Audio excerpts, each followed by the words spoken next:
नमस्कार, मैं हूं आपके साथ अनुष्का और आप देख रहे हैं रीड न्यूज। झारखंड राज्य किसान सभा के उपाध्यक्ष सह गिरिडीह लोकसभा क्षेत्र के प्रख्यात किसान नेता गणेश प्रसाद महतो का इंटरव्यू देखें खास रिपोर्ट। जोहार साथियों, आप देख रहे हैं रीड न्यूज और मैं हूं झारखंड के गिरिडीह लोकसभा क्षेत्र संवाददाता JM रंगीला। आज रीड न्यूज की टीम घूमते घूमते नावाडी के ऊपर घाट स्थित गोनियाटो पहुंचे हैं, जहां झारखंड राज्य किसान सभा के उपाध्यक्ष और प्रख्यात किसान नेता गणेश जी रहते हैं।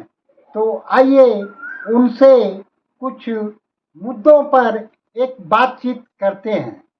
तो गणेश जी, अभी आपके गिरिडीह लोकसभा क्षेत्र के सांसद जो हैं वो 5 वर्ष का कार्यकाल पूरा कर चुके हैं, तो उस पर आप क्या टिप्पणी करना चाहेंगे? धन्यवाद रंगीला जी कि आप बहुत कष्ट करके मेरे पास आए कुछ राजनीतिक बातों की चर्चा करने के लिए। अभी आपने सवाल किया है कि चंद्र प्रकाश चौधरी जी 5 साल तक हमारे सांसद बने रहे और उन्होंने क्या क्या काम किया है, जनता के लिए क्या उपलब्धि लाया है, इसके बारे में चर्चा करें।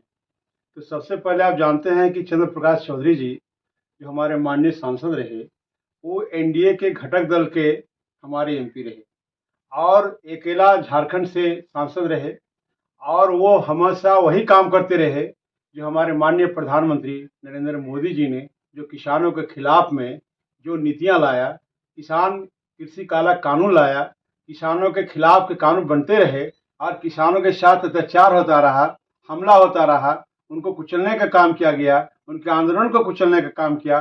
सबसे बड़ी उपलब्धि यही है, इन्होंने अपने गिरिडीह संसदीय क्षेत्र में एक भी शब्द केंद्र सरकार की इन गलत नीतियों के बारे में नहीं कहा। ये इनकी उपलब्धि रही है। उसके बाद जानते हैं, जहाँ विकास का जहाँ तक सवाल है, विकास का सवाल जो है केंद्रीय फंड से और राज्य के फंड से हमारे क्षेत्र का विकास होता रहा है। यह किसी का निजी पैसा नहीं होता है, ये आम जनता का, आम नागरिकों का पैसा है। जो हम लोग 500 के लगभग जो टैक्स देते हैं, 500 प्रकार का, वह टैक्स जमा हुआ पैसा जो है वही सांसदों के सिफारिश पर काम करने के लिए अलॉट होता है, आवंटन होता है, इसमें ये काम करते हैं। ये नहीं रहे, इसके पहले विनोद बाबू थे, इसके पहले भी राजकिशोर बाबू थे, इसके पहले भी और सरफराज अहमद थे, MP रहे, उन्होंने भी ऐसा ही विकास का काम किया है, बल्कि अच्छा काम किया है। बल्कि इन्होंने विकास के काम को महत्व नहीं दिया, जनता से मिलने जुलने का काम थोड़ा भी नहीं किया और जनता के साथ एक राजनीतिक संबंध बना के अगर चलते, हर सुख दुख में साथ रहते, उनके क्रियाकलाप पर ध्यान देते, आज हमारे क्षेत्र की जनता आगे बढ़ी रहती। तो इनके नकारात्मक उपलब्धि इनको है जो हमारी जनता के साथ मिला है। पता चला है वे भी आज हमारे NDA के प्रत्याशी के रूप में खड़े हैं। जनता इनके क्रियाकलाप के आधार पर इनको जवाब देगी। तो हमारे यहाँ आगामी 25 मई को मतदान की तिथि निर्धारित है और अक्सर लोग कहा करते थे कि गिरिडीह लोकसभा क्षेत्र जो है वो कुर्मी बहुल है और इस चुनाव में जो जो प्रत्याशी मैदान में आए हैं वो संजोग से इस बात को प्रमाणित करते हैं कि NDA की ओर से CP चौधरी और इंडिया गठबंधन की ओर से मथुरा प्रसाद महतो जी और नवगठित झारखंड लोकतांत्रिक क्रांतिकारी मोर्चा की ओर से जयराम महतो चुनावी मैदान में है। तो ये तो तीनों एक ही समुदाय से आते हैं। अब ये तीनों का आकलन इनके कार्यों के माध्यम से आप किस तरह से करते हैं, थोड़ा दर्शकों को बतावें। धन्यवाद। सबसे पहला है माननीय सांसद, निवर्तमान सांसद चंद्र प्रकाश चौधरी जी के बारे में तो बता दिया। केंद्र सरकार के नीतियों को जमीन पर उतारने के लिए काम किया, ये उनका चरित्र रहा काम करने का, ये लहजा रहा, तरीका रहा। एक चर्चा हो चुकी। दूसरी चर्चा है कि अभी माननीय विधायक टुंडी के हमारे इंडिया गठबंधन के प्रत्याशी के रूप में हमारे पास आ रहे हैं। इनका बारे में हम यह कहना चाहते हैं और खुल के कहना चाहते हैं कि इन्होंने भी केंद्र सरकार की नीतियों के बारे में, जब किसानों पर अत्याचार हो रहा था, प्रहार हो रहा था, किसान आत्महत्या कर रहे थे, उनके खिलाफ में आंदोलन हो रहा था, इन्होंने एक भी कदम आगे बढ़ के यहाँ की जनता का प्रतिनिधित्व नहीं किया ताकि यहाँ के लगे कि किसान के हित में ये उनके साथ हैं।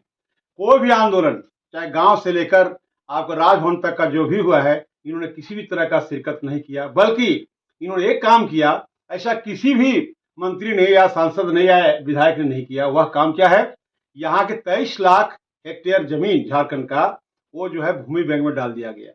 और बोकारो जिला की हम जब बात करें, बोकारो जिला में 1.5 लाख एकड़ जमीन लगभग जो है भूमि बैंक में डाला गया है। ये कैसी जमीन थी भाई, जो सर्वे होने के बाद 1932 के बाद जो जमीन बची हुई थी, वो सरकार को आवेदन किया, यह जमीन का उपयोग हम कर रहे हैं और खेती बाड़ी हम उसमें कर रहे हैं, जोतवाद कर रहे हैं, उबड़ खाबड़ को समतल करके कर रहे हैं, वो हमको खेती करने के लिए हमको मान्यता दिया जाए, सरकारी रसीद काटा जाए।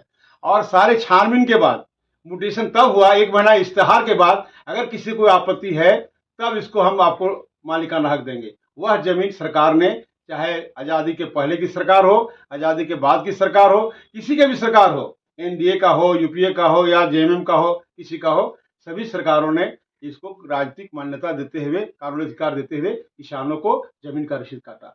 वो रसीद जो है इन्होंने 2010 में जब भू राजस्व मंत्री के रूप में जब थे, इन्होंने रसीद काटना बंद कर दिया और 2011 से किसानों को रसीद निर्गत नहीं हो रहा है। एक तरह से माना जाए, मोथरा प्रसाद महतो जी भले यहाँ के भूमिपुत्र रहे हैं, विस्थापित नेता रहे हैं, यहाँ की जनता की आवाज भले बने रहे हैं, लेकिन किसानों के मामले में जो किसानों के साथ जो अत्याचार किया है, जो धोखाधड़ी किया है, किसानों को जमीन छीनने का काम किया है, ऐसा किसी ने नहीं किया। जब चुनाव में जब आ रहे हैं, जनता तैयार बैठी है ये सवाल करने के लिए, पहले हमारी जमीन को वापस करो तब फिर वोट मांगने के लिए आओ, नहीं तो आपको वोट मांगने का कोई नैतिक अधिकार नहीं है। इन्होंने यह भी किया, 1/1/1946 के पहले की जमीन जो सरकारी जमीन घोषित हो चुका था, उसको भी भूमि बैंक में डाल दिया। और तो और क्या कर दिया, 15 जुलाई 2020 में फैसला हुआ सरकार की ओर से, वैसे सारे जमीनों का रसीद काटेंगे, किसानों की जमीन वापस करेंगे, उस पर भी लोगों ने काम नहीं किया। ये सिर्फ अपना निजी स्वार्थ के चलते, अपना निजी पैसा बनाने के लिए, संपत्ति, कुछ संपत्ति बनाने के लिए काम किया है। इसीलिए लोग चुनाव में आना चाहते हैं, ताकि हम लोग पद मिले, हमको काम करने का दायरा बढ़े और हम ज्यादा से ज्यादा लूट सकें, अपना निजी संपत्ति बना सकें, यही काम करना है। एक राजनीतिक का व्यक्तित्व का काम होता है जनता के जन जागरण फैलाना, जागरूकता फैलाना। तो किसान के लिए सरकार क्या कर रही, क्या नहीं कर रही, ये कभी नहीं इन्होंने ऐसा कोई काम किया। इन लोगों ने करते क्या है, कहीं फुटबॉल के मैदान में चले गए, मैच हो रहा, वहां जाके अपनी तमाम महत्वपूर्ण खबरों के लिए देखते रहिए रीड न्यूज।